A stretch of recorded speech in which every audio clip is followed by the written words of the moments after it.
It was 1st of January 2009, New Year's Day. And around this time, a lot of people are celebrating a new year and making plans for the year ahead. But for my family and I, we were faced with a different reality.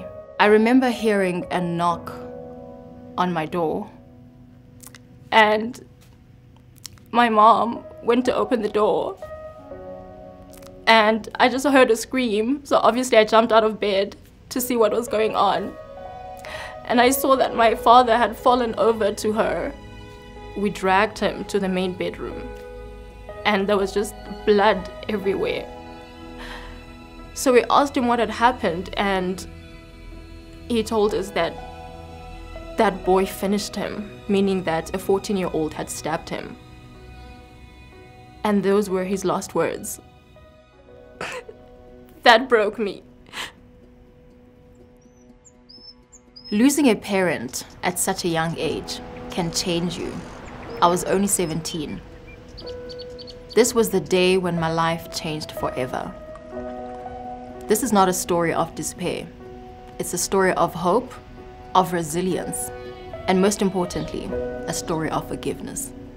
I am Thulisa, KEYI, and this is my story. I was born on the eve of South Africa's democracy in 1991, a time when South Africa was undergoing tremendous change. Growing up in the township, this change was palpable. I had so many dreams and aspirations of changing my circumstances, of outgrowing the township I was born into. In Danzane, the crime rates are high, and you encounter trauma on a daily basis. It's survival of the fittest. So when I lost my father, it was nothing extraordinary. It was life. On the verge of completing my schooling at the age of 17, I had to make a choice.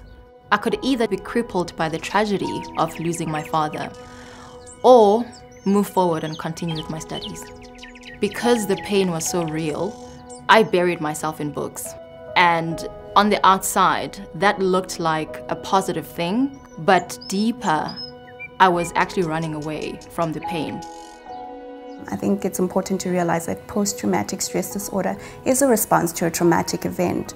And people who have experienced trauma and are suffering from post-traumatic stress disorder might try and avoid feelings that are related to the trauma. PTSD might present itself in risky behaviors. So you might find that a person may engage in drugs or alcohol abuse as a way to try and cope with the traumatic event. Angipush angigcina sengimelapha ngibheke emuva umela asondela ngonasi ngafika angikwazi ngaqeda ukungikwaza avela abanele baphuma ngapha ayejama yo ipain engizuseyona it's like angengikhohle namanje the feeling yokugwazwa unexpected ipain yakhona endlini like nasesikela bengifika esikoleni bese ngibhayiziseka ngasakhona ukuconcentrate esikoleni ngaqala ngathatha ama-drugs ngibhemthanga ukukhuluma nje ngayo like every time ngicabanga bengikhala most of the time ngihleli ngiyi-one nje bengicabanga like ngikhala even nokubona isikar sakhona nje mogeza ngikhalisa.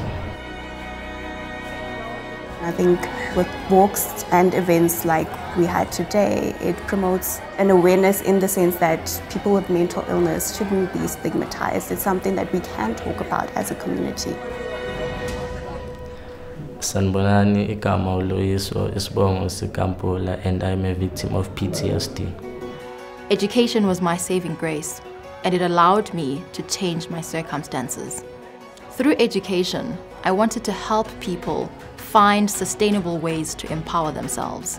At the back of my mind, there was always this knowing that I had to help others because of my story.